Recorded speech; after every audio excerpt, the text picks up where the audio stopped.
इसमें कोई क्वेश्चंस है आपका? Any questions on general cargo midship section? उसके बाद नेक्स्ट करेंगे। इसके पर कोई क्वेश्चंस यू हैव, जिस पे पूछना हो आपको? तो नेक्स्ट करते हैं bulk carrier. Bulk carrier basically ये सिंगल हल है। वील हैव अ डबल हल also diagram.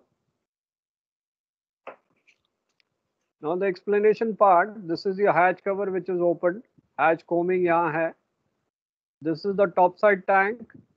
It is also known as hopper tank and also known as saddle tank. So your shear strake is rounded. In between here you have longitudinals and then the stiffeners fitted. That is the top side tank. You have a bracket which is tapering, patla ho raha hai, connecting to frame to avoid discontinuity stress. Similarly, you have a bottom hopper tank. This is the hopper plating, longitudinal stiffener, and this is the bracket which is tapering and avoiding discontinuity stress. Here you have longitudinally framed DB, and this is the duck keel. So in this longitudinally framed DB, you will have manholes जो हमने पिछली बार किए थे, manholes, lightning hole. And this is the 3D view. This is the hopper tank, longitudinal stiffener, frames, bottom hopper tank, hopper plating, bottom hopper tank plating, top hopper tank plating.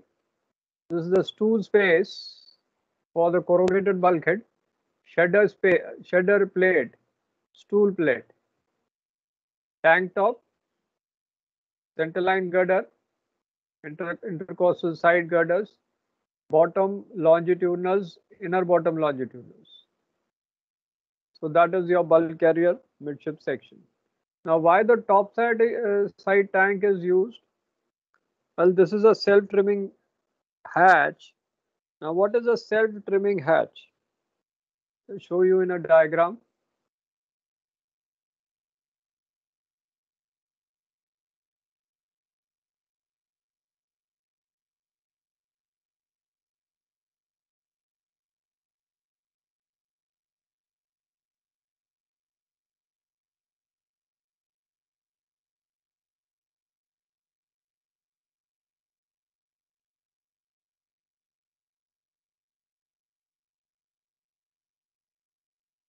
Now, in normal bulk carrier, if you load cargo with the chutes like your grain and all, coal and all, and they'll have this kind of dheri done, dheri ban jayegi.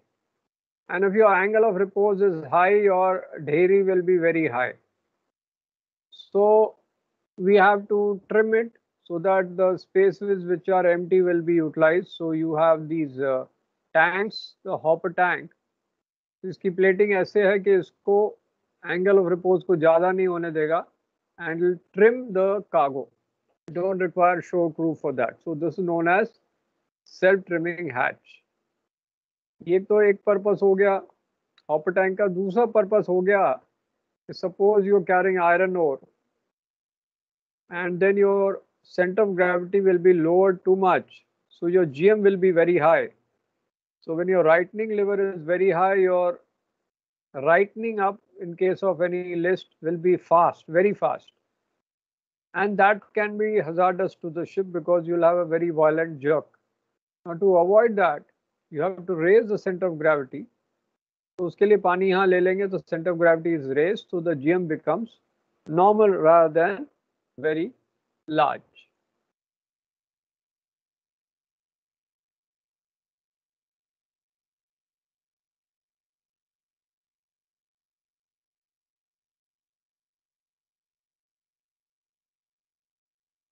Now this is a bulk carrier with double hull.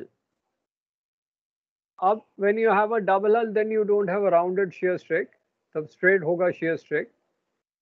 And this will be your hopper tank. नीचे का hopper tank normally रखते नहीं है because आपकी double space utilise हो रही है, तो उन्होंने कहा बॉटम का भी अगर एरिया जाएगा तो हमारा स्पेस कम हो जाए।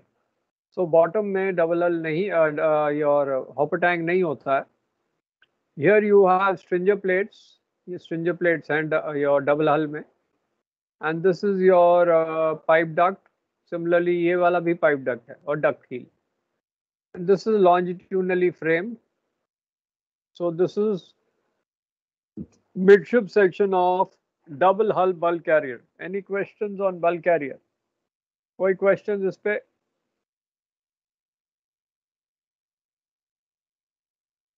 कोई क्वेश्चन नहीं है?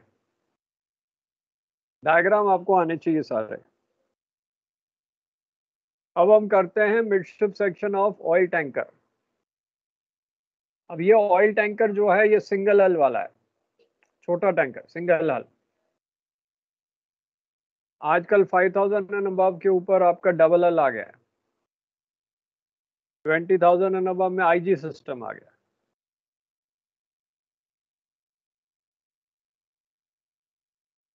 20,000 अबव में क्रूड ऑयल वॉशिंग वाला आ गया एंड आईजी सिस्टम आ गया।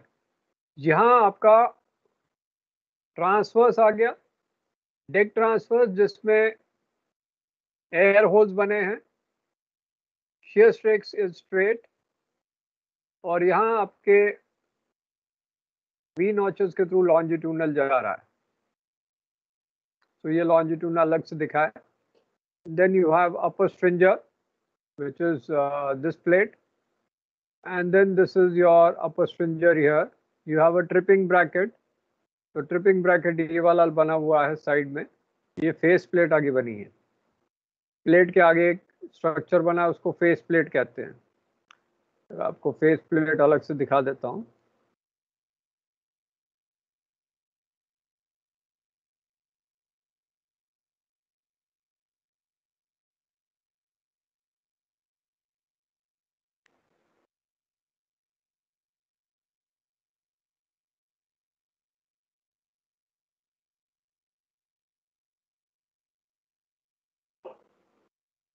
दिस इज अ स्ट्रिंजर प्लेट, ये बल्क हेड है, और इसके आगे जो प्लेट लगी उसको फेस प्लेट कहते हैं, ब्लैक वाली, और ये पर्पल वाला is your tripping bracket that is holding the stringer plate.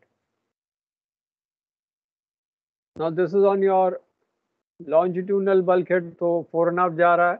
This is on transverse bulkhead, athwartship में जा रहा है।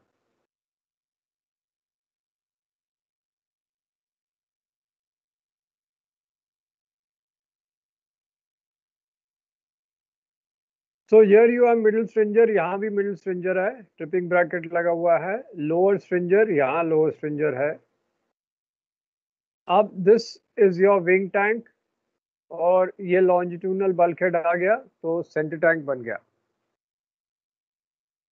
Now because you have ranking stress तो बीम नहीं लगेगा, और यहाँ ब्रैकेट लगेगा, यहाँ बीम नहीं लगेगा।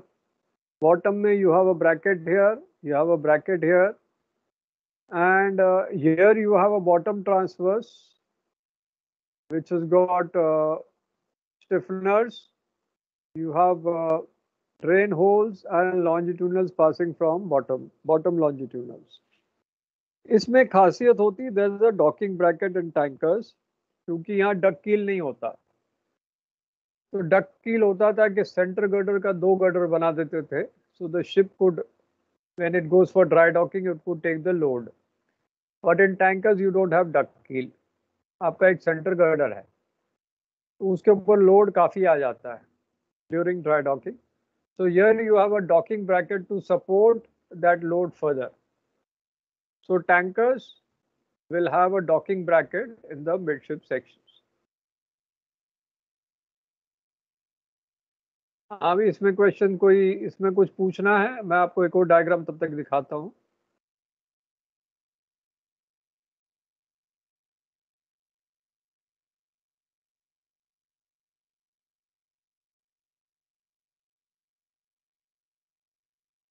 तो ये डेक ट्रांसफर हो गया, बॉटम ट्रांसफर हो गया, ये आपके स्ट्रिंजर्स हैं, बीम नी ब्रैकेट, और ये डॉकिंग ब्रैकेट बना है, तो ये सपोर्ट करता है dry docking. So any questions on small tanker? कोई क्वेश्चन नहीं है? लंच के बाद क्या क्वेश्चन गायब हो जाते हैं सबके? लंच से पहले होते हैं, लंच के बाद गायब।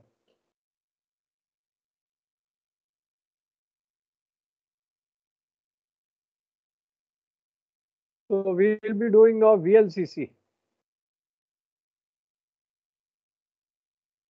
ये 3D मॉडल बना हुआ है टैंकर का। तो ये एक्चुअली केमिकल टैंकर है जिसके ऊपर ट्रांसफर्स डेक पे आ गए। तो ऑयल कैम जहाँ ये टैंक में जो ट्रांसफर्स थे वो डेक पे आ गए।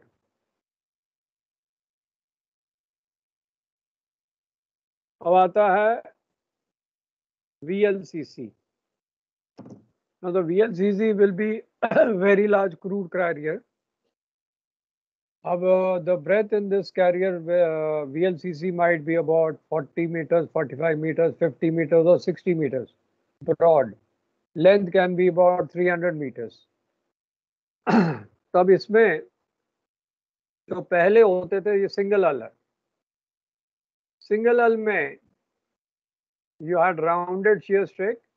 ये EH और DH क्या लिखा है? ये EH is grade E steel, H is high tensile. तो ये प्लेटिंग के टाइप बता दिए, high tensile and E grade of steel. Bilge keel भी ऐसे ही E grade and high tensile, और ये DH और ये EH और ये DH। कील आपकी EH होगी, कील plate. Now this is entirely your center tank, ये wing tanks हैं।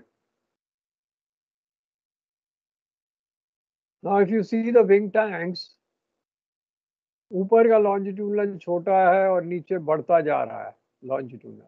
सिमिलरली लॉन्जिट्यूडनल बल्कहेड में छोटा है, नीचे बढ़ता जा रहा है।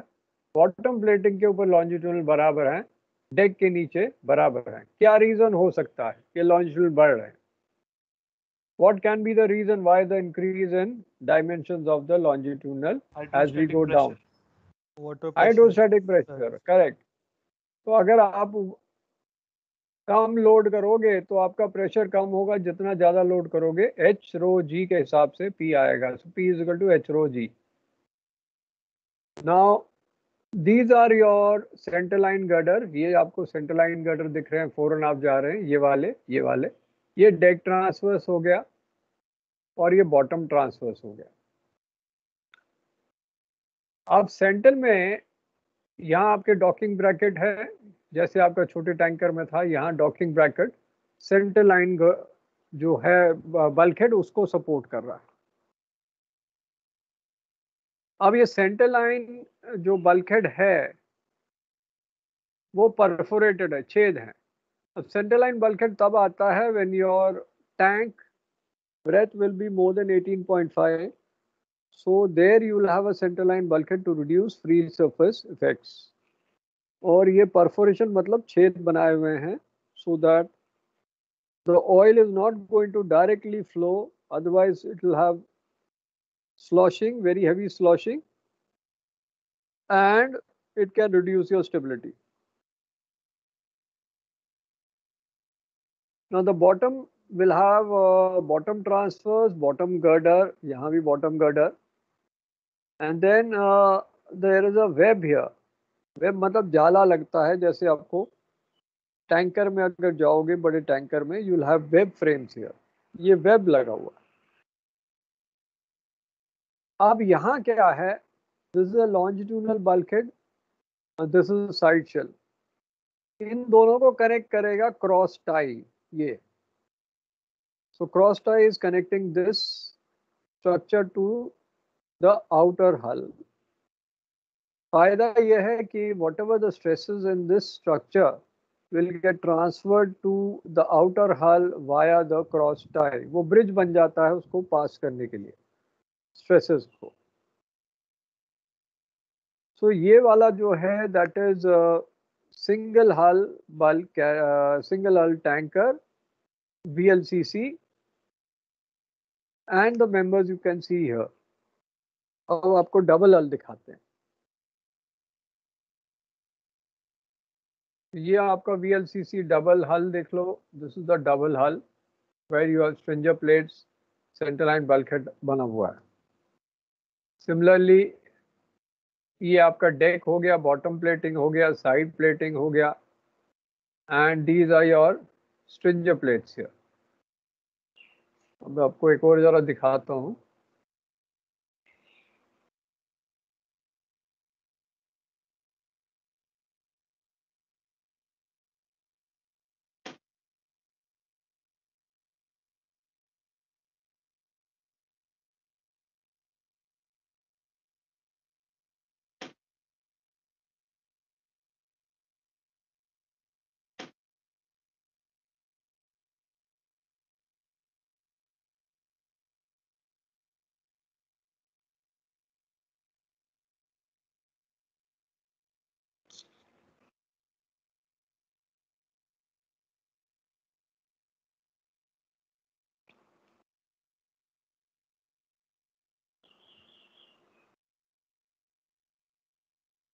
Now this is a double hull oil tanker, but इसमें it's a convert that is made from bulk carrier because उसमें duck keel है.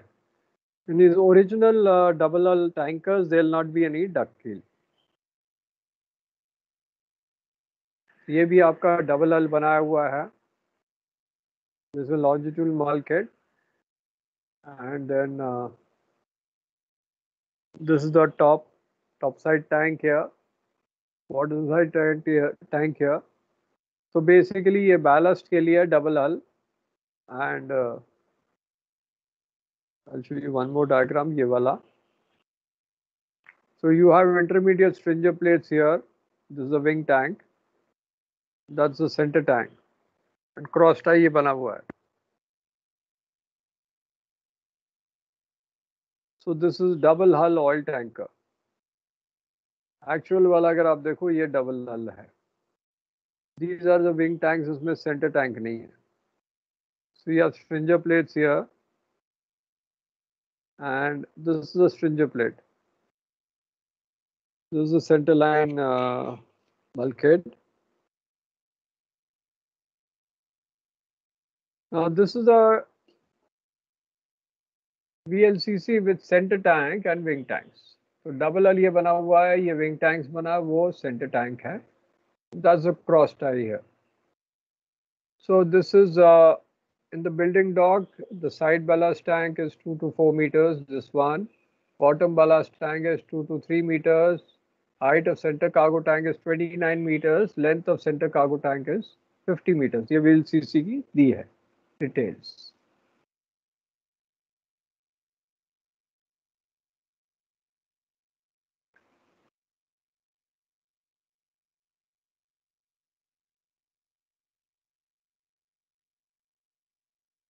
So we have ended with your tanker. Now we'll have a container vessel.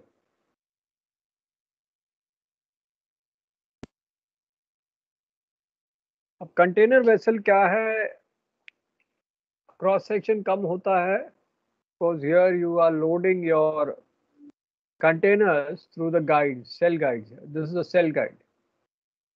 Here the upper deck is a second deck, third deck, fourth deck, fifth deck, wheel strake.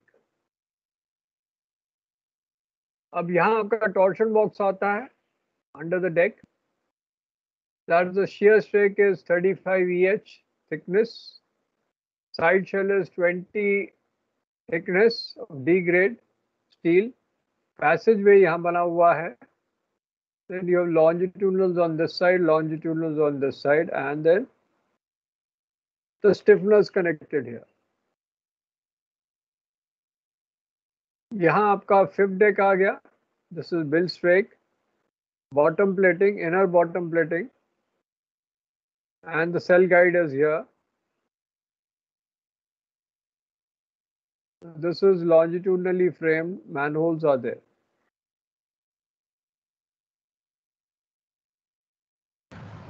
So this is the midship section. हाँ बोलो. Sir अगर जैसे exam में question आएगा कि midship section बनाना है तो sir इसको टू स्केल बनाना चाहिए कि कैसे बना सकते हैं? कैसे बनाओ, कोई स्केल बना के, तो स्केल से बनाओ तो बेटर, हाथ से नहीं बनाओ, ऐसे फ्री हैंड ऐसा नहीं मतलब कोई बनाना। रेशियो रखना है कैसा कि 2 स्केल? नहीं नहीं नहीं, कोई रेशियो नहीं, वो उसके चक्कर में नहीं पड़ो। 20 मिनट में क्या रेशियो बनाओगे क्या?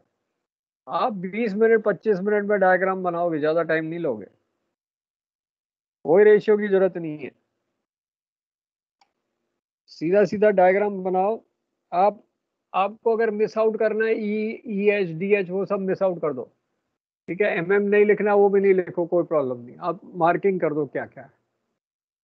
प्लेट की थिकनेस लिखने की जरूरत नहीं है, ठीक है। Don't have to write the OD of the plate, just write the decks, किधर आपकी प्लेट्स हैं, किधर आपका पैसेज वे है, all that you mention, but don't mention the sizes, okay sir. ठीक है। सो दिस इज योर, आपका description नहीं आता, description is only for phase 2, आपके लिए नहीं है। तो ये आपका कंटेनर वेसल है, और यहाँ आपका टॉर्शन बॉक्स है जो आपको बताया था, that is preventing the twisting of the vessel. And एक और है इसमें, और है, यही है। Now we'll have roro vessel. तो रोरो वेसल क्या है? रोल ऑन रोल ऑफ, क्योंकि इसमें व्हीकल्स जाते हैं, you can have car carriers as RoRo. तो उसमें आपके अलग अलग डेक्स पे कार होती हैं, अदरवाइज आपको कार होगी एक डेक पे, एक डेक पे ट्रेलर्स होंगे हैवी ड्यूटी एंड ऑल। तो अलग अलग डेक्स आपके बने होते हैं, रैम्प बने होते हैं, so that they can move from one deck to the other. जैसे आप पार्किंग लॉट में जाते हैं ना, 3 स्टोरी नीचे चले गए, तो वैसे ही आपका रैम्प बना होता है इन योर रोरो। जैसे पालिका पार्किंग जाओ, तो आप रैम्प से ऊपर चढ़ते हो, तो वैसे ही रैम्प जहाज में बना होता है, एक डेक से दूसरे डेक जाने के लिए। अब इसमें क्या है, आपको चलो दूसरा क्लियर डायग्राम दिखाता हूँ, मैंने भी बना हुआ है।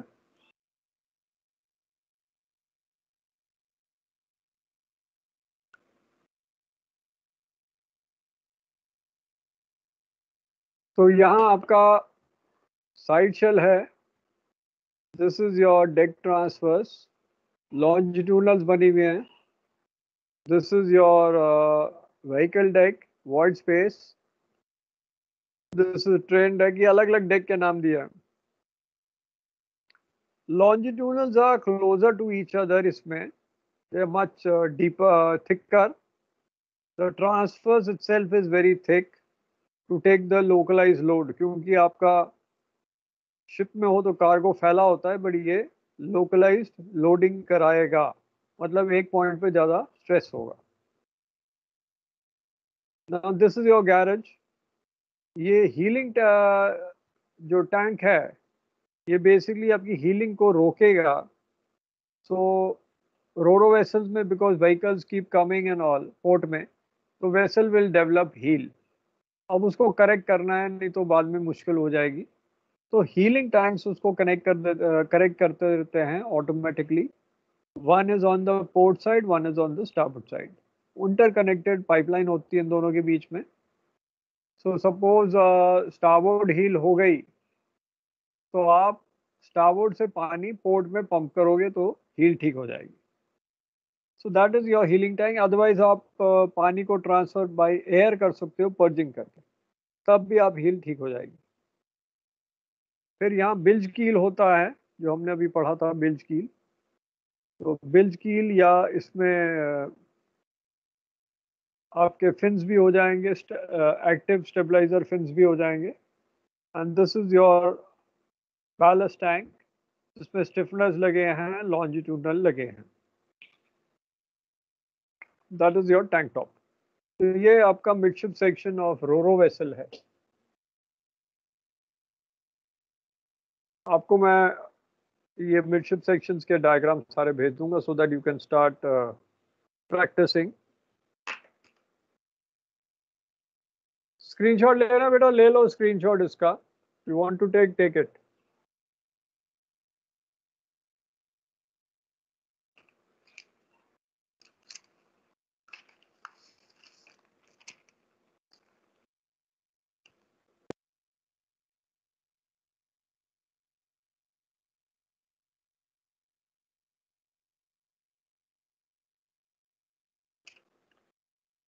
Okay, we'll do the next now.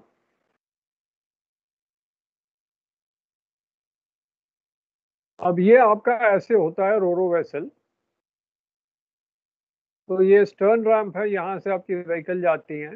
And then इसमें क्या होता है, ट्रांसवर्स बल्कहेड्स होते ही नहीं, कम होते हैं, पिलर्स ज़्यादा होते हैं, so the vehicle can move around inside. And ramps होते हैं एक डेक से दूसरे डेक जाने के लिए।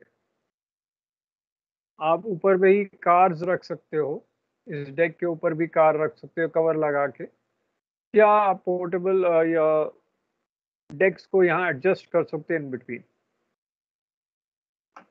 So this is your ro-ro vessel. अब आता है एलपीजी कैरियर का डायग्राम। इंडिपेंडेंट टैंक ए। तो इंडिपेंडेंट टाइप ए जो होता है फुल्ली रेफ्रिजरेटेड, ये आप कार्गो वर्क में पढ़ोगे। सो इसमें एलपीजी जो होता है, जो आप किचन में यूज करते हो, गैस प्रोपेन और ब्यूटेन का मिक्सचर होता है, एंड दैट इज फ्लेमेबल।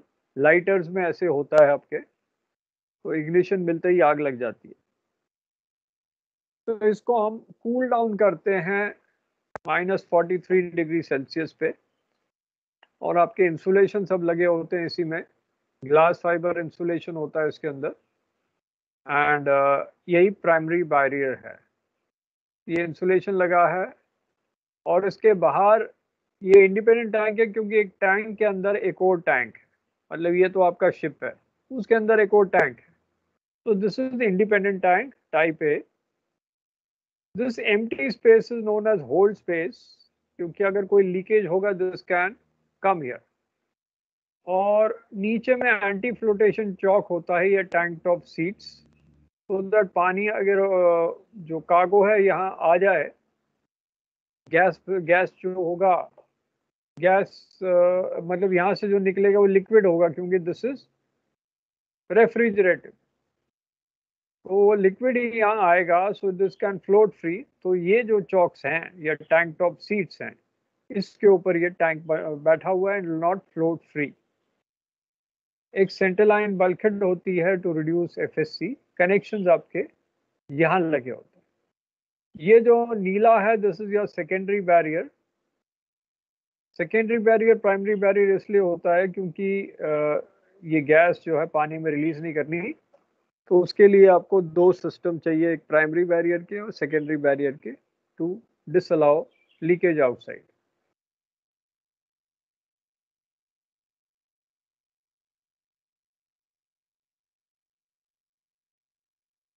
ये डायग्राम मैंने बनाया है। So this is your yellow one is the inside tank, और ये ग्रीन वाली उसकी इंसुलेशन है। फिटिंग्स आपकी यहाँ लगी होती है। ये आपके एंटी फ्लोटेशन चॉक्स हैं, ये डक कील है, सेंटरलाइन बल्कहेड है, ये होल स्पेस है, और ये सेकेंडरी बैरियर है। So this is your self supporting independent prismatic tank for LPG. Prismatic क्योंकि प्रिज्म टाइप का शेप बना है। नेक्स्ट आपको आएगा केवनर moss.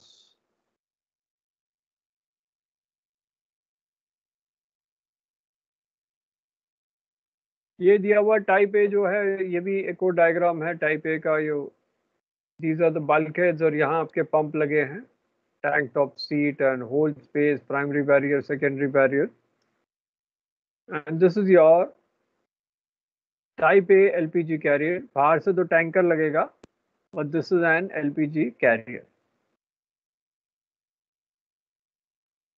Now we come to Kvaerner Moss. Kvaerner Moss के ये स्फेरिकल टैंक्स होते हैं। दीज आर ऑल्सो इंडिपेंडेंट, और सैडल्स के ऊपर ये रखा जाता है। पैसेज वे यहाँ होता है साइड में। तो ये इस टाइप का होता है आपका स्फेरिकल टैंक, जहाँ अलग अलग फीचर्स अभी मैं आपको डायग्राम दिखाऊंगा। आपका एक और होता है, ये तो आप क्या केवनर मॉस, जिसका डायग्राम भी अभी अब दिखा रहे हैं।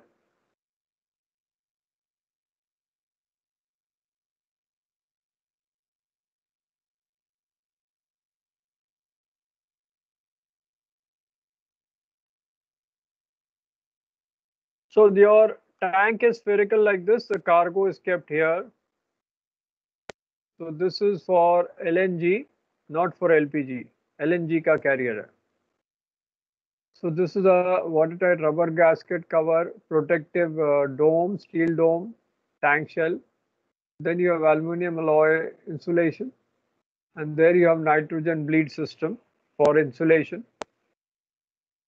यहाँ underside passage है, यहाँ you can move around. This is your inner hull. The spray shield ये वाली है. अगर कोई लीक हो तो यहाँ से स्प्रे करेगा तो इसको रोकेगा बाहर जाने से. That will make it liquid and put it here in this tank. This is it'll come in the hold space here, not the tank, but hold space. So here you have the orange one, which is drip tray. This is partial secondary barrier. Then you have stiffened support system, the skirt here. That is going to take the stresses in both your, because your tank is going to vibrate, and also the stresses will be transmitted to the hull via this skirt. ठीक है, तो यहाँ आपका duck keel है. This is your secondary barrier, water ballast. And ऊपर में आपका protective steel dome आएगा. So this is your Kvaerner Moss type B, not type A, type B, Kvaerner Moss. So you can take a screenshot of this diagram also.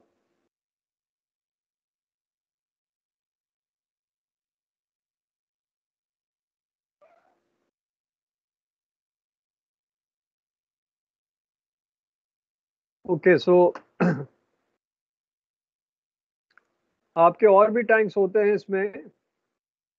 ये आपका membrane tank होता है LNG का. थोड़ा सा ऐसे ही लगता है जैसे एलपीजी का है, बट इसका ऊपर ज़्यादा नहीं निकलता. ये मेम्ब्रेन टैंक, जैसे ये मेम्ब्रेन टैंक है एलएनजी का, तो आपको इतना नहीं निकलना. आप तो बेसिक्स वाले आपको मिडशिप सेक्शन करने, बहुत सारा डिटेल वाले नहीं करने.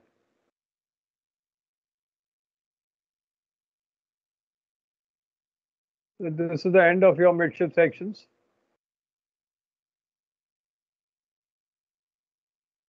तो ये सारे डायग्राम आपको बनाने हैं.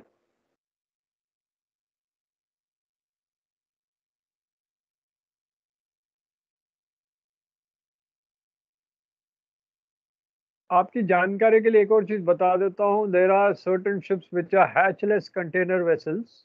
उनके हैच कवर नहीं होते. सिर्फ आपकी जानकारी के लिए दिखा रहा हूँ उसके डायग्राम, जबकि आपके कोर्स में नहीं है. ये टाइप के खुले रहते हैं, ये देखो. यहाँ हैच कवर ही नहीं होते हैं. सिर्फ 1 और 2 में हैच कवर है, बाकियों के हैच कवर है ही नहीं. ऐसे जहाज देखे आपने ओपन टॉप? नहीं सर, ऐसा तो कोई सा भी नहीं. नो सर, नहीं देखा है. अच्छा, ये वाले भी होते हैं. रफ वेदर में से पानी चला गया तो कंटेनर है. हाँ, ये कंटेनर है. ये ऊपर तक स्लॉट लगाया है सर रफ वेदर के लिए. बेटा, रफ वेदर के लिए इसमें 3 बिल्ज पंप होते हैं मैंडेटरी एक्स्ट्रा, और वो कंटिन्यूसली तो पानी तो उसके लिए रेन शेल्टर्स लगा देते हैं टेम्पररी. अदरवाइज उनके बिल्ज पंप कंटिन्यूसली चलाते हैं. अब ऐसे तूफान आ गया तो पानी बहुत आ जाएगा ना, तो उसके लिए बिल्ज पंप की कैपेसिटी बहुत स्ट्रांग होती है. 3 बिल्ज पंप इंडिपेंडेंट चलते हैं इसके ऊपर टैंकों में. ये आपकी जानकारी के लिए दिखा रहा हूँ. ये देखो, ऐसा स्ट्रक्चर होता है. ऊपर ये ऊपर तक ये डेक तक ये स्ट्रक्चर होता है. ऊपर से स्लॉट डालते हैं, जैसे खांचे डालते हैं ना, वैसे ही स्लॉट्स में डायरेक्टली कंटेनर डालते हैं. इसमें हैच कोमी और हैच कवर लैशिंग कोई जरूरत ही नहीं है. कोई जरूरत नहीं है लैशिंग. रफ वेदर में तो पानी के अंदर घुस जाता है जहाज. रफ वेदर के लिए प्लास्टिक के वो लगा सकते हैं, बट नॉर्मली इनके पंप बहुत अच्छी कैपेसिटी के होते हैं. तो ये देखो, ऊपर तक जाता है. इनका कोई एडवांटेज होता है क्या? अब ये फेज 2 में बताएंगे तुमको. इतना तो जानकारी सब फेज 2 में बताएंगे. अभी तो आपके सिर्फ जानकारी के लिए दिखाया है क्या है. कुछ जानकारी भी तो होनी चाहिए ना। Yes sir. उसके लिए आप तो जानकारी इतनी बताई, उसके आगे वाली जानकारी तो फेज 2 में हम बताएंगे जब आओगे तो। फेज 2 में बताएंगे ना, सारी जानकारी अभी थोड़ा ना दे देंगे, थोड़ा बात के लिए भी तो रखो, है ना। तो यस आगे सर। हम नेक्स्ट करेंगे। हाँ, कुछ आगे के लिए भी तो पढ़ना है आपको, फेज 1 भी करना है, फेज 2 भी करना है, सब तो काम करना है। अब आते हैं हम फिटिंग्स में, थोड़ा इंटरेस्टिंग वाला आएगा फिटिंग्स। ये सब आपको बहुत दिक्कत हो रहा था, तो थोड़ा इजी वाले में आते हैं फिटिंग्स में। फिटिंग्स में आपका हैच कवर क्या होता है, लैशिंग कैसे होती है, वो सारा आएगा। पहले टाइप के हैच कवर कैसे होते थे, आजकल कैसे होते हैं, वो सब आएगा। ये वाला पुराना टाइप का हैच कवर है जो मैनुअल वाला होता था, जिनको वायर से विंच से खींच के उसको खोला जाता था, और उसमें आपकी ट्रैक्स होते हैं, और ये ट्रैक्स के ऊपर ये रोलर्स चलते हैं।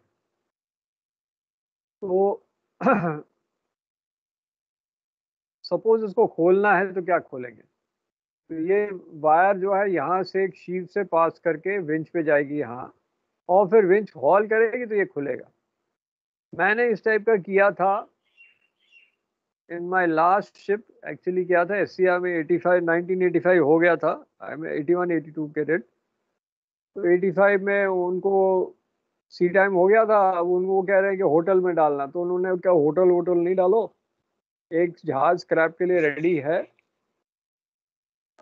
स्टेट ऑफ राजस्थान था उस time, and they had kept us the cadets in that कि भाई होटल का खर्चा नहीं होगा, इधर बैठ के काम करेंगे, अपनी तनख्वाह कमाएंगे।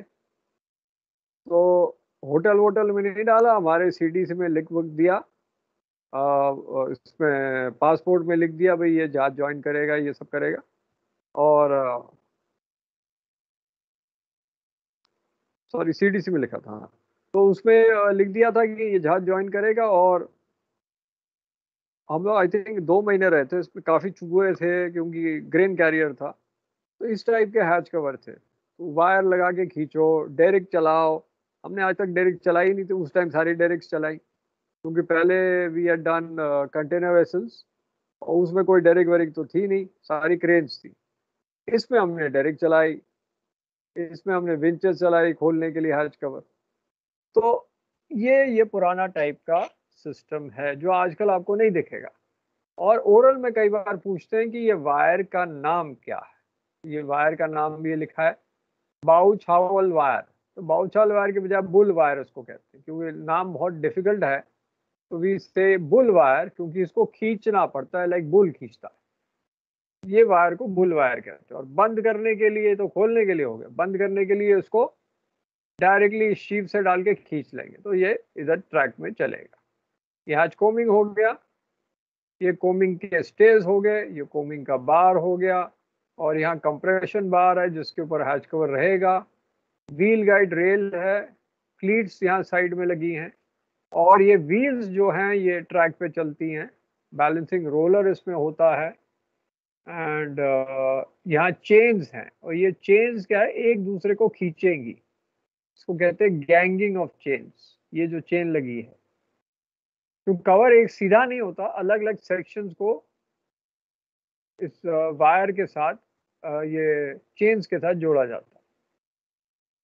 सो this is your mechanical steel hatch cover. ये वाले आपके मैग्रेगर वाले हैं जो हाइड्रोलिक से चलते हैं, फोर एंड हाफ वाले। तो इसमें जो फोर एंड हाफ होता है, ये सेक्शन एक तरफ हो गया फॉरवर्ड, ये सेक्शन हाफ में चला गया, हाइड्रोलिक से दोनों चलते हैं। ये साइड रोलिंग वाले हैं, ये तो आपने देखे होंगे बल्क कैरियर में, ये वाले देखे हैं बल्क कैरियर के? कौन बंदा बल्क कैरियर वाला है? कोई नहीं, सब टैंकर वाले हो क्या? कोई बल्क कैरियर वाला नहीं? सर है बल्कि वाले। हाँ, तो चुपचाप बैठ गए हैं, लंच के बाद सब लोग कुछ बात ही नहीं करते हैं, है ना, नींद आ रही है, तो बात ही नहीं करेगा। ये साइड में खुलते हैं, तो ये जो ट्रैक दिख रहे हैं यस इन सर। साइड में खुलेगा, साइड में आ जाएगा सपोर्ट और फिर बंद हो जाएगा। तो इसको कहते हैं साइड रोलिंग हैचेस। अब हैच कवर के बारे में आ जाते हैं। Hatch openings are protected by weather tight steel. अच्छा ये बताओ, ये हैच कवर वेदर टाइट क्यों है, वाटर टाइट क्यों नहीं है? Hatch cover weather Because tight क्यों है? हाँ? Sir water tight is it एक कंपार्टमेंट से दूसरे कंपार्टमेंट के लिए वाटर टाइट होता है सर। अच्छा, मतलब कि एक कंपार्टमेंट डेक के बाहर निकल गया तो वो वाटर टाइट होगा, अगर अंदर रहेगा तो वाटर टाइट नहीं होगा, ऐसा है? वाटर टाइट का फॉर्मूला बताएं क्या है? जो भी मेन डेक के नीचे जाएगा, मेन डेक और मेन डेक के नीचे, वो वाटर टाइट है। मेन डेक के ऊपर जो रहेगा वो वेदर टाइट है। ये फॉर्मूला याद रखोगे तो आपको कहीं प्रॉब्लम नहीं होगी, ओरल और रिटर्न कहीं भी नहीं होगी। मेन डेक और उसके Yes. नीचे। तो अगर आपका कई बार क्वेश्चन ओरल में पूछ लिया कि किस कंडीशन में हैच कवर आपका वाटर टाइट है, आंसर बताऊं क्या है? वैसे फिक्टिशियस है लेकिन आंसर भी तो आना चाहिए।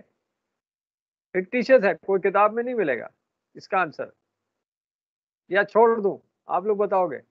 बताइए ढूंढ सर, निकालोगे? बताइए सर। बता बता दीजिए दें सर। अब? तो कहीं आपकी नींद खोलूं बता तभी दो तो सर। होगा। हाँ अब ठीक है ना, अभी 4 लोगों ने बोला अब ठीक है। तो आप लोग पूछता रहता हूँ, आप लोग कुछ बोलते ही नहीं हो, तो मुझे कहाँ से इंटरेस्ट होगा बताने के लिए? हाँ भाई, गैस कर लो, चलो 2 मिनट देता हूँ, गैस करो फिर आंसर बताऊंगा। किस कंडीशन में, फिक्टिशियस कंडीशन है, किस कंडीशन में हैच कवर वाटर टाइट होगा? वैसे तो वेदर टाइट है। अच्छा, जो अकोमोडेशन के डोर वाटर टाइट होते हैं कि वेदर टाइट होते हैं, ये बताओ पहले। उसमें तो Weather लिखा tight, होता है सर डब्ल्यू, बाहर वेदर टाइट। वाटर टाइट होता है, अंदर वेदर टाइट भी रहता है। सर ए डेक अकोमोडेशन के तक सारे sir door weather CCR tight होते हैं सर। का, ए डेक के सीसीआर तक सर वाटर टाइट रहता है। नहीं, जो आपका मेन सर डेक के सारे नीचे वेदर जो टाइट होते हैं। सब वेदर टाइट होते हैं, करेक्ट। जो भी डेक के ऊपर है वो वेदर टाइट है, डेक के नीचे, मेन डेक के नीचे वाटर टाइट। ये फिर से आपको डायग्राम समझा दें क्योंकि आप लोगों को ये परेशानी रहती है, अभी सब भूल जाते हैं, ओरल में तकलीफ हो जाती है। चलो मैं आपको डायग्राम से समझाऊं पहले। बेटा आप लोगों के ओरल का भी ध्यान रखना पड़ता है, क्योंकि ये जो चीज मैं अभी बता रहा हूँ वो आपके दिमाग में रहेगी और फिर आपके ओरल क्लियर हो जाएंगे। रिटर्न तो हो जाएगा, चलो ओरल में मुसीबत आती है।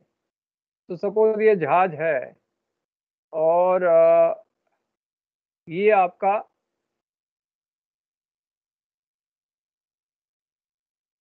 अपर मोस्ट कंटिन्यूस डेक हो गया, ठीक। अपर मोस्ट कंटिन्यूस डेक है, ठीक है। तो इसके नीचे जो भी आएगा, सपोज इसके नीचे ये पोर्ट होल्स लगे हैं, तो ये वाटर टाइट है या वेदर टाइट है बताओ? ये आपका अपर मोस्ट Water कंटिन्यूस।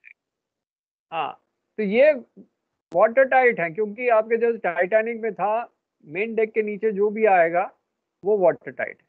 अब इसके ऊपर हमने एक हैच कवर लगा दिया, अब ये क्या होगा? Weather tight sir. अब वाटर टाइट होगा। लेकिन अगर मैंने कोमिंग के ऊपर लगाया, हैच कोमिंग लगा रहा हूं मैं, ये हैच कोमिंग है, ठीक है। अब हैच कोमिंग के ऊपर हैच कवर लगा दिया तो ये वेदर टाइट है और ये वाटर टाइट है। तो ये कंडीशन जब आपके सीधा मेन डेक के ऊपर हमने मैनहोल जैसा लगा दिया, जैसे मैनहोल होता है, मैनहोल क्या वाटर टाइट होता है कि वेदर टाइट होता है? हाँ, water type. Water water tight tight है होता है क्योंकि वाटर टाइट। मेन डेक से सटा हुआ है, मेन डेक से सटा हुआ है। तो ये अगर हैच कवर मेन डेक से सटा हुआ है तब वाटर टाइट है, हैच कोमिंग के ऊपर वेदर टाइट। अब ये सपोज आपके एयर पाइप हो गया, ये साउंडिंग पाइप हो गया, अब ये क्या है, वाटर टाइट के weather tight? Water tight sir. नहीं नहीं, ये वेदर टाइट है। मैंने कहा ना, जो भी इस डेक के नीचे है, ऊपर जो आ गया, इसको हम वाटर टाइट बनाने के लिए इसको हम इसके ऊपर कैप लगाएंगे, है ना। फिर कैप नहीं लगेगा तो वेदर टाइट ही रहेगा ना, वाटर टाइट थोड़ा रहेगा। भाई इसको कैप लगाएंगे ब्रास का तभी तो वाटर टाइट होगा, अदरवाइज वेदर टाइट ही है। एयर पाइप जो है उसके ऊपर तो बॉल होता है ना, ये सपोज आपका एयर पाइप है, इसके अंदर बॉल्स होते हैं, तो वो बॉल जो होता है वो नॉन रिटर्न वाल्व के टाइप करता है, क्योंकि पानी तो इसके अंदर जाएगा, तो अगर अंदर जाने की कोशिश करेगा ये बॉल नीचे लग जाएगा और पानी अंदर नहीं जा पाएगा। ठीक है, तो these are all weather tight. Weather tight water tight में फर्क बताता हूँ। वेदर टाइट का मतलब है कि जो ग्रीन सीज आ रही है, सपोज ये आपका पानी है ना, ये यहाँ, ये आपका पानी का लेवल है, ठीक है, यहाँ पानी है। अब आपका पानी का, समुंदर का पानी आपके डेक पे आ रहा है, ठीक है, तो समुंदर का पानी, ये तो कहाँ से आ रहा है, समुंदर का पानी आपके डेक पे आ रहा है ऐसे, तो वो पानी अंदर ना जाए इसलिए वो वेदर टाइट है। लेकिन अगर जहाज डूब रहा है और पानी आने लग गया, वो पानी को ये रोकेगा नहीं, ये रोक देगा मैनहोल, लेकिन ये हैच कवर उस पानी को नहीं रोकेगा। जब आपका पानी आना शुरू हो गया, मार्जिन लाइन से ऊपर पानी आ गया, अब जैसे वो P305 बार्ज डूब रहा था, तो जब डेक के ऊपर पानी आ गया तो वेदर टाइट एरिया से तो अंदर घुस जाएगा, लेकिन वाटर टाइट एरिया से अंदर नहीं जाएगा। अब क्लियर हो गया वेदर टाइट वाटर टाइट की, अभी भी कोई डाउट है? क्लियर हो। अब क्लियर हो गया क्लियर ना? हो मैंने गया सर। 305 वाले बार्ज का एग्जांपल देके बताया तो एकदम क्लियर। चलो, सर उसमें ये 50 लोग फंडे भी तो क्लियर मर होंगे गए। ना? 50 नहीं बेटा, 75। कप्तान भी गया है उसका, कप्तान की बॉडी तो अभी तक मिली नहीं। कुछ बॉडीज कहीं और मिली हैं, कहाँ, कौन कौन से एरिया, बीच एरियाज पे मिली हैं, कई बॉडीज कहाँ मिली है, दूर दूर, क्योंकि इतनी स्पीड में जो था वो बॉडीज को बहा लिया ना, कहाँ इतनी दूर दूर 50-100 किलोमीटर दूर तक गए हैं बॉडीज। अभी यास भी तो हिट कर रहा है सर बंगाल में। वो ऑलरेडी हिट कर गया, क्रॉस कर गया वो। हाँ सर, 9 बजे सर हिट कर गया क्रॉस था, कर। एक्चुअली 12 बजे हिट करना था, 9 बजे ही हिट कर गया, 1 बजे तक तो निकल और गया। सर आज लूनर एक्लिप्स भी है, उसकी वजह से उसकी इंटेंसिटी बढ़ गई है। आज स्प्रिंग टाइड भी थी ना, इसीलिए इसलिए तो और फेटल था। आई रिमेम्बर इसी टाइम में मैं फंस गया था, मई में नहीं, बट आई बिलीव सितंबर में मैं फंसा था। हाँ, इधर में यही सर बे ऑफ बंगाल में मैं फंस गया था। तो सितंबर वहां ऑफ भी करंट बहुत स्ट्रांग है ना। 1996 स्टैंडर्ड्स में थे। तो ये छोटा जहाज था और हमें जो रेडियो ऑफिसर एक नया था, फ्रेशर था, उसको भेज दिया, क्योंकि कंपनी के बाद बंदे मिलते नहीं है। चीफ ऑफिसर जो था वो इंडियन नेवी का था, वो भी टाइम पास था, उसको भी कुछ मालूम नहीं था। तो मुझे बड़ी मुश्किल होती थी, रेडियो ऑफिसर को भी समझाऊं, चीफ ऑफिसर को समझाऊं, दोनों को समझ आता नहीं था। तो एंकर पे थे, रेडियो ऑफिसर कहता सर एक साइक्लोन है, लेकिन वो ऑलरेडी पास करके चला गया है बैंगलोर, ये बांग्लादेश। मैंने कहा ठीक है, वो चला गया, फिर भी मॉनिटर करो ये प्रेशर एंड ऑल। चला तो गया ठीक है, लेकिन कई बार वापस भी घूम के आ जाता, पता नहीं लगता। लेकिन कहता सर कोई वेदर रिपोर्ट ऐसी है नहीं, वो पास कर गया है। तो हमने कहा ठीक है, शांति रखो। रात को अचानक हम लोग क्या थे, we were doing Haldia Budge Budge run, तो लुब्रिकेटिंग ऑयल लोड करते थे हल्दिया में, बजबज में डिस्चार्ज करते, फिर बाहर आके फिर टैंक साफ करके रेडी होते थे नेक्स्ट स्लॉट लेने के लिए।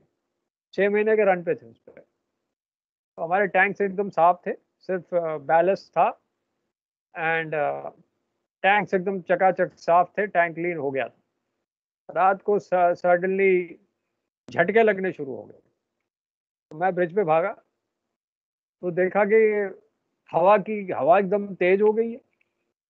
और फिर देखा बैरोमीटर, मैंने कहा यहाँ तो बैंड बज गया, 10 मिलीबार ड्रॉप हो गया प्रेशर। तो मैंने रेडियो ऑफिसर को बुलाया, बोला ये तू तो कह रहा था कि चला गया सुबह तूफान, यहाँ तो लग रहा तूफान वापस आ रहा है। मैं कहा तू चेक कर वहां बैठ के क्या हो रहा है। उसने मैसेज तो दिया नहीं क्या हो रहा है, यहाँ मुझे इंजन चालू करने पड़े, क्योंकि चेन के ऊपर बहुत स्ट्रेन आ गया। अब डेड स्लोड करें तो ड्रैगिंग शुरू होगी, तो स्लो हेड किया, फिर हाफ हेड किया, अब मैंने कहा चीफ ऑफिसर तू आगे जा यार, उसको उठवा। कहता सर मैं तो नहीं जाऊंगा, अंधेरा हो गया, मैं नहीं जाऊंगा, मर जाऊंगा। आगे किसको भेजे, कोई जाने को तैयार ही नहीं। तो रात भर मुझे full head half head, full head half head देना पड़ा, अंधाधुंध। जैसे आजकल डॉक्टर लोग दवाई दे रहे हैं ना, रेमडेसिविर इंजेक्शन लगाओ, प्लाज्मा चढ़ाओ, एंटीकोगुलेंट दो, ये दो, तो हमें भी उसी तरह करना पड़ा। तो सर जहाज पूरी बजा- रात भर एंकर पे फुल हेड और हाफ हेड। हाँ पूरी रात। और सारे इंजीनियर की तो हालत पस्त हो गई थी। वो तो अपने सब माला निकलाए थी और सब लोग लाइफ जैकेट पहन के तैयार थे कुद्दी मारने के लिए पानी में। ऑल वे रेडी, सब रेडी। सर एंकर हिवअप भी तो कर सकते थे, ड्रिफ्टिंग कर सकते थे। अरे कोई आगे जाने को तैयार नहीं, इतनी विंड आगे फोर्स जाने स्पेल के आ लिए गई थी तैयार। ना। कोई आगे तो जाए। अरे हमारे चीफ सर आगे नहीं गए ना। और चीफ जाने को ओके। तैयार नहीं, सेकंड ऑफिसर को भेजूं रात को, वो मर जाएगा तो फिर जिम्मेवारी मेरी है। मैं तो जा नहीं सकता ना। और ब्रिज पर इसको लल्लू को तो रख नहीं सकता, चीफ ऑफिसर को, कि उसको कुछ समझ ही नहीं, तो जाएगा कौन। समझ आया। तो रात सर। भर में ये करता रहा।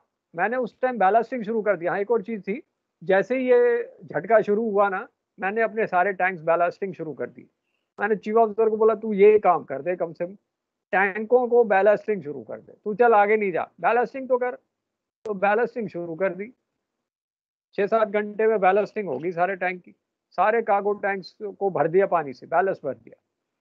तो डीबी प्लस ये रखा, फिर भी वो झटका लग रहा है। उसमें भी ड्रैगिंग हो रही है 2 नॉट की स्पीड में, पीछे शोल्स हैं।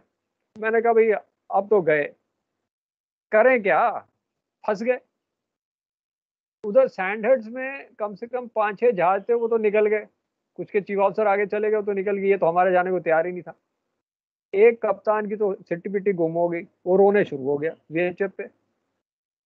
अब बताओ, कप्तान रोने लग गए वीएचएफ में 16 में, तो बताओ क्या करो।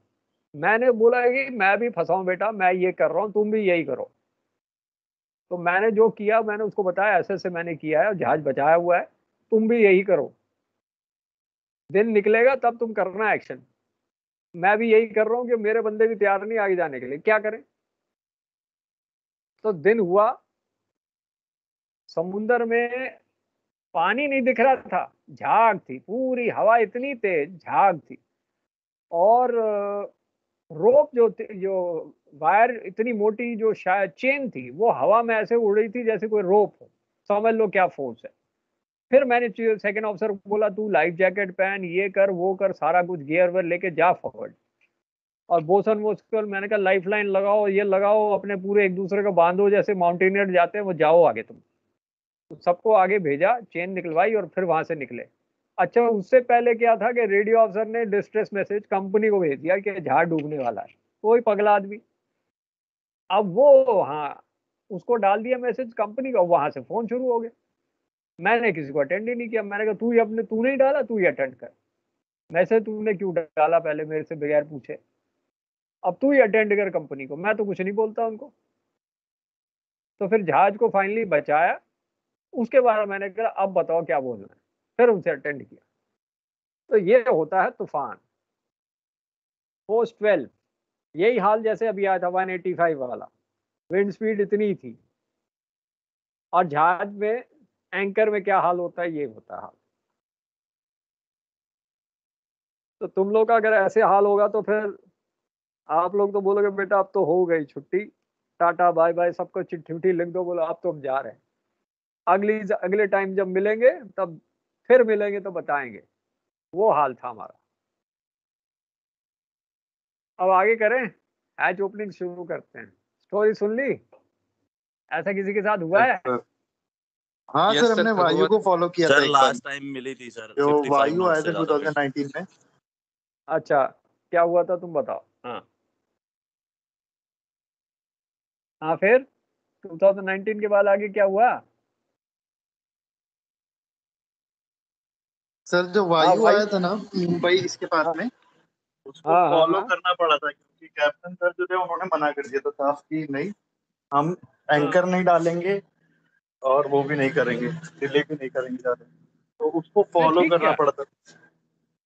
नहीं, एंकर नहीं किया वो ठीक किया, क्योंकि इस स्टेज में यू कैन नॉट एंकर और you should not anchor, you should move out in the high seas rather than anchoring, क्योंकि एंकर करोगे तो मरोगे, क्योंकि एंकर कर गया, एंकर टूट गया, आप ड्रैग हो जाओगे, कहीं शोल में चले जाओगे, अग्राउंड हो जाओगे, बड़ा मुश्किल हो जाता है एंकर पे। So it's better to move out, best वही है कि अगर वार्निंग, लेकिन हमारे रेडियो ऑफिसर बदमाश ने तो हमें वार्निंग उल्टी दे दी ना, उसने कहा तो निकल गया है, मुझे कहा होता कि आ रहा है यहाँ तो मैं वहां बैठा रहता, कि मैं तो पहले निकल जाता वहां से।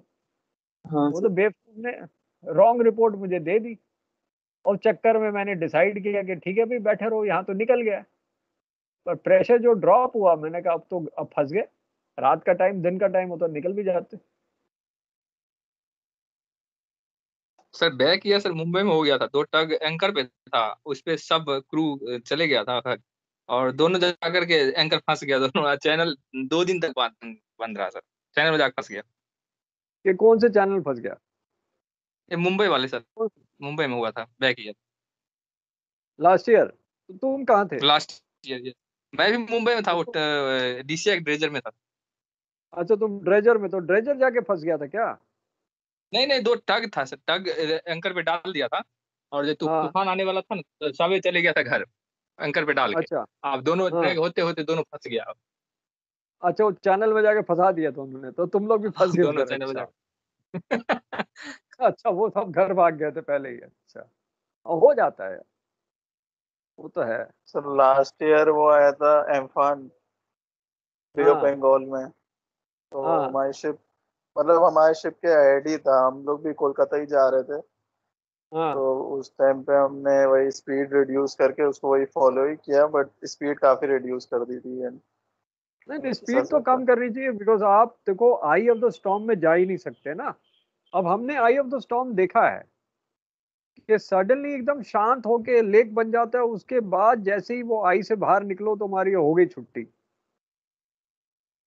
तो आई ऑफ द स्टॉर्म जो है वो बहुत खतरनाक होता है, क्योंकि आप सोचते हो कि एकदम ठीक है, और उसके बाद ही आपकी विंड फोर्स बहुत एकदम सडनली बढ़ जाती है, सीधा 0 से एकदम 12 पे आ जाती है, तो वो झटका लगता है।